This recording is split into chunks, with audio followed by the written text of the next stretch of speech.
Davorin, what we're working with here now, this looks like a flying machine, right? Yes, it's a machine for vector flies, and for if you turn, then it's for the real delt. And this machine is constructed that you use this machine this way. But I prefer to use this machine the same way like you are using a machine which is constructed and have these pads. Okay. So it means that this weight which is on the stack, if you are performing this way, it's practically, I can say, almost doubled. So it's much bigger resistance, bigger weight, and it's much more difficult to perform. Later you can test on yourself. Let's say if you do with 10, 20, 30 kilograms, try to do one way or another way. Okay. So then I will show you now how I'm performing with this machine. So quickly show me the standard way just to see what it looks like. Standard way. This is standard way. Which is practically now it's like for warming up. Yep. It's 55 kilograms. Okay. So it's like a game that you are doing this. It's not difficult. Right. This is standard way, or people do maybe some variants with cheating shorter. Yeah. But how I perform this is that I'm using also my forearms and you see my elbows. Yeah.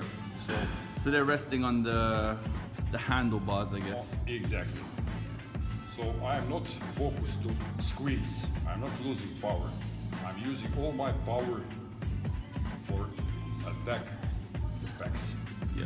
So this is the movement.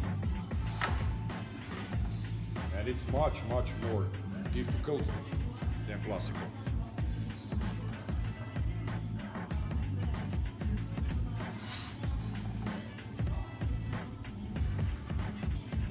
So again, I'm using matrix, first part of the movement, positive. It's very fast, it's explosive, and then I hold.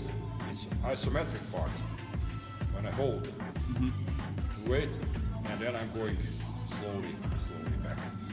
I feel that I've seen a machine. They have some machines that have the pads that you can hold it like this. Yes. Just depends on the gym, I guess. Depends on gym, yes. And you'd recommend this one over the other one? Absolutely. For me, it's much better, and you can focus more on your pecs. So you're not losing the power by fighting with the grip. Yeah. True. Your forearms aren't giving in. Yes, forearms are doing this job. Yeah. But to move your forearms, you are using your pecs. Yeah. So they are suffering like hell. Your pecs are suffering. Absolutely. Yeah. Absolutely, they are suffering.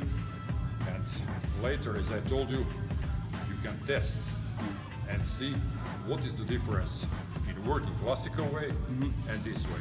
Okay. Well, I'm gonna see what's up. Yeah. So now I shall try to go one step more, and then finally with complete stack that you see it's really exhausting. Yeah. And it's, I would say, like this marzipan rolls on the cake. If this is last exercise for the chest session, then you can just fall down. You're done. You're done. Trust me, you're done. Then you need All right. your so you just BCA, your proteins, whatever, maybe even fat if you can afford yourself. so finish yourself off with this exercise. Absolutely, basically. absolutely I will. Okay. Absolutely I will. Nice. So you're gonna stack it to the max, or what's going on? Yes, I'll put one intermediate Okay. on 80.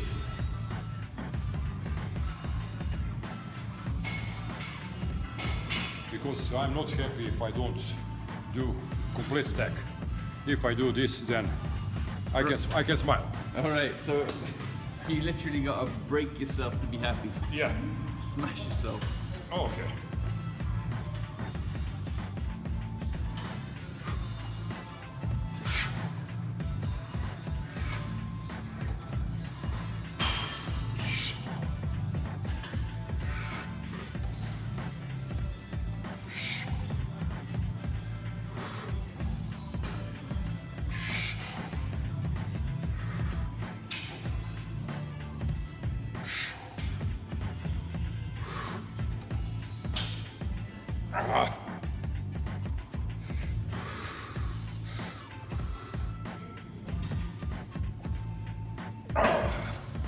It's like a fight with windmills. You're there, so you went. But it's sweet. Sweet of the pain. I mean, yeah, that looked like the last rep. You went. The negative was a bit. You just let it linger a little bit. Yes, I'm trying really to do from this last movement. So I go to the total break. Yeah, and then well, that's the thing. The last exercise you do, you kind of want to tax your muscles to the max. Exactly. And so after that, then you can eat, chill, rest.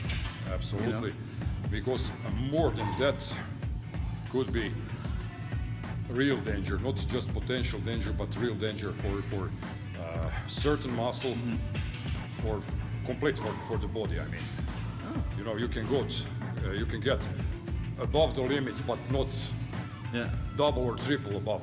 For sure. For your limits. Well, it looks like your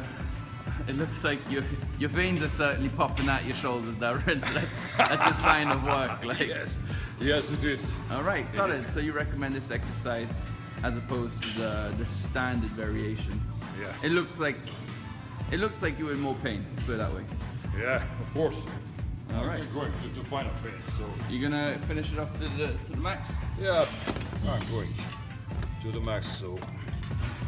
How many exercises would you recommend the average person to do? Well, I guess it all depends on how many reps you're doing and how many sets you're doing. And but go for time. Time and attention is what you're going for, basically.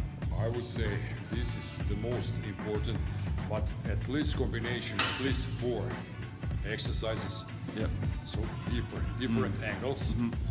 And I would say, but that's minimum 5 sets. I would say 6, 7, 8 sets, including these warm-up sets, because this system, what they say, 4 sets of each, or 3 sets of each. 3 sets of 8. 3 sets of 8 reps, 1 minute rest. Classical bodybuilding bullshit. Yes, and I would say this is good for warm-up. That's your warm-up. That's the warm-up. Yes. Okay. And after that, so this is 10% of the time. After that, where is the rest of 90%? Where is the rest? So people ask themselves, why I am not progressing with this system?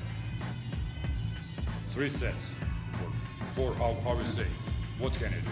I mean, let me tell you this, like from my experience, because I've been training for a while, like beforehand, and the interesting thing is I didn't eat enough calories, so I never really gained mass. But then I was always reading about what to do, what people recommended, you know, the standard stuff that everyone else does. But the thing that I realized is when I came in here, that pretty much all went out the window. It was like, listen to your body, don't do like 3 sets or whatever, just keep going until you empty yourself. Go for a rep range, but you have to literally drain that muscle and then rest. And when you feel good, go again. And it's not like 1 minute, go, 1 minute, go. That's more like, that seems that it's more the philosophy of the working man who hasn't got a lot of time but wants to bodybuild. So it's like, right, get your timer out, get in the gym, time yourself, hit it like that. That doesn't necessarily seem to be the best way to go about it though. Yes, and this can recommend the person who didn't work out at all in their life, or they work out very little or with bad results. Because if you work out on yourself very good and very quality, then you know that you can't have this simple metrics. I mean, it's not just like you bake the bread, but even in baking the bread, simple ingredients, you can make bread one way or another. You make very tasty bread or make rotten bread. Yeah. So things are not so simple, and of course it depends about personality, about your current level, about your determination. But things are not so simple. No, it's more complex. It's more complex. It's not that somebody give you this paper with recipe and it's done. It's not that. Well, like they say, each person, you know, we're all genetically different. So each person reacts differently to workouts. Exactly. Some people, and you know, the mesomorph, the ectomorphs, and every different body composition has a different way of working out. So that also has to be taken into account. So this is complete science. Complete science, and you cannot put complete science in one paper and tell 3 sets, 8 repetitions, Yeah. 1 minute break, and that's it. It's not it. Bonjour, ça va? Pas de problème. I would say that is it's probably a good template to give a person getting in Yes. to working out. But then once you've gotten to grips with the basic workout, then you've got to take it to the next level. It's good for the first week, maybe for first month. Yeah. But then you have to upgrade. Yeah. And if you Keep pushing. apply this simple metrics 1 year or all your life, results are practically zero. That's pretty much what happened to me. Yeah. Okay, let's do this final shot. Okay.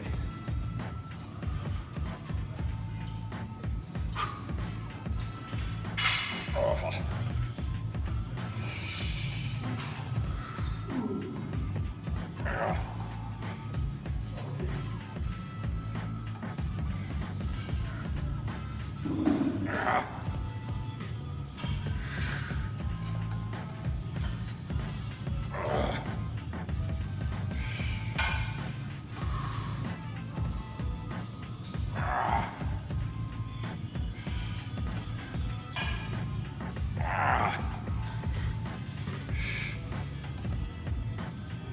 Okay. So that was it. Solid. 3 hours of killing the chest. 3 hours of straight joy. Yeah. All right. Well, thanks for the demonstrations, Davorin. Well, it was my pleasure. Cool. And well, we'll see you till next time, huh? Yeah. All right. Good stuff.